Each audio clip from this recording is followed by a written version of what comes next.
നമ്മൾ അടിപൊളി ഒരു വെട്ട് കേക്കാണ് ഉണ്ടാക്കാൻ പോകുന്നത്. അതിന് വേണ്ടിയിട്ട് 1 കിലോ മൈദയാണ് എടുത്തേക്കുന്നത്. അതിലോട്ട് 1 ടീസ്പൂൺ ബേക്കിംഗ് സോഡ നമ്മൾ ചേർക്കുന്നുണ്ട്.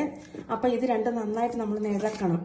നല്ലപോലെ ഇളക്കിയിട്ട് നമ്മൾ അതിലോട്ട് 1/4 കപ്പ് പഞ്ചസാരയാണ് ചേർക്കുന്നത്. മിക്സിയിലോട്ട് ജാറിലോട്ട് ഇട്ടിട്ട് നമ്മളൊന്ന് പൊടിച്ചെടുക്കാൻ പോവുകയാണ്. നമ്മൾ അതിലോട്ട് 3 ഏലക്കയുടെ കുരുവാണ് ചേർക്കുന്നത് ഈ പഞ്ചസാരക്കകത്തിലോട്ട്. എന്നിട്ട് നമ്മൾ മിക്സിയിലോട്ട് ഇട്ടൊന്ന് പൊടിച്ചെടുക്കാൻ പോകാം. നമ്മളപ്പം ഈ ഏലക്കയും പഞ്ചസാരയും കൂടെ പൊടിച്ചിട്ടുണ്ട്. ഇപ്പം നമ്മൾ ഇതിലോട്ട് 2 കോഴിമുട്ടയാണ് ചേർക്കുന്നത്. നമ്മൾ 2 മുട്ട ഇതിലോട്ട് പൊട്ടിച്ചെടുക്കുകയാണ്.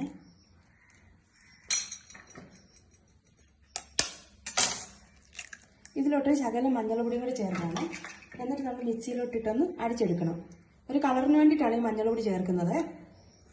നമ്മൾ മുട്ടയും പഞ്ചസാരയും ഏലക്കയുടെ പൊടിയും കൂടെ ഒന്നുകൂടെ മിക്സിയിലിട്ട് മുട്ടയുടെ കൂടെ ഒന്നുകൂടെ അടിച്ചെടുത്തിട്ടുണ്ട്. അത് നമ്മൾ ഈ പൊടിക്കകത്തിലോട്ട് ചേർക്കുകയാണ്.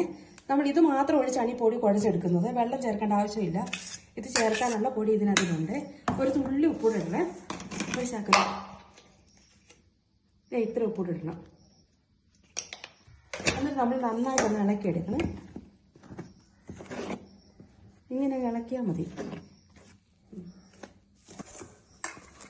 നമ്മൾ ഇങ്ങനെ അങ്ങോട്ട് കുഴച്ചാൽ മതിയേ. ഇങ്ങനെ കുഴച്ചിട്ട് നല്ല കട്ടിക്ക് തന്നെ വേണം നമ്മൾ ഈ കുഴച്ചെടുക്കുന്നത്. അപ്പം നമ്മളിതേ ഇത് ഉരുട്ടി ഈ പരുവാക്കിയിട്ടുണ്ട്. കട്ടിക്ക് വേണം ഇത് കേട്ടോ. നമുക്കിത് വെട്ടിയൊക്കെ കണ്ടോ, ഇതുപോലെ നല്ല സോഫ്റ്റ് ആയിരിക്കണം. കട്ടി വേണം. നമുക്കിനി ഇത് ഉരുട്ടിയെടുക്കാം.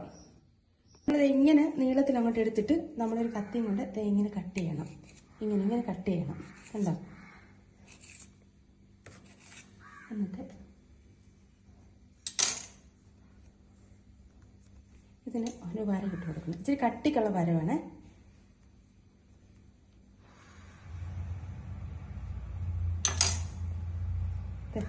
ഇതുപോലെ ഉള്ള രീതി ഈ ബോൾ മൊത്തം ആക്കിയെടുക്കണം. ഓക്കെ ആയില്ലേ? നമ്മൾ ഇത്രയും പീസുകളാണ് നമ്മളിത് കട്ട് ചെയ്ത് ഇങ്ങനെ ഒരു വര, ഈ വര നല്ല കട്ടിക്കാണ് ഇട്ട് കൊടുത്തേക്കുന്നത്. നമുക്കിനി ഒരു പാൻ ചൂടാക്കാൻ വെക്കാം. എന്നിട്ട് എണ്ണ ഒഴിച്ച് നമുക്കിത് ഫ്രൈ ആക്കാം.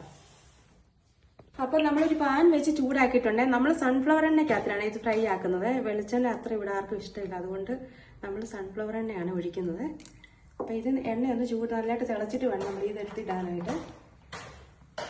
അപ്പോൾ നമ്മുടെ എണ്ണ നന്നായിട്ട് ചൂടായിട്ടുണ്ട്. നമുക്കിനി ഓരോ പീസായിട്ട് പെറുക്കിയിടാവേ. നമ്മൾ വളരെ കുറച്ച് എണ്ണയാണ്. പിന്നെ ഈ എണ്ണ അധികം ഉപയോഗിക്കാൻ പറ്റത്തില്ലാത്തതുകൊണ്ടാണ് നമ്മൾ കുറച്ച് എണ്ണ ഉപയോഗിക്കുന്നത്. എണ്ണ നന്നായിട്ട് തിളച്ചിട്ട് വേണം ഇതെടുത്തിടാനായിട്ട്.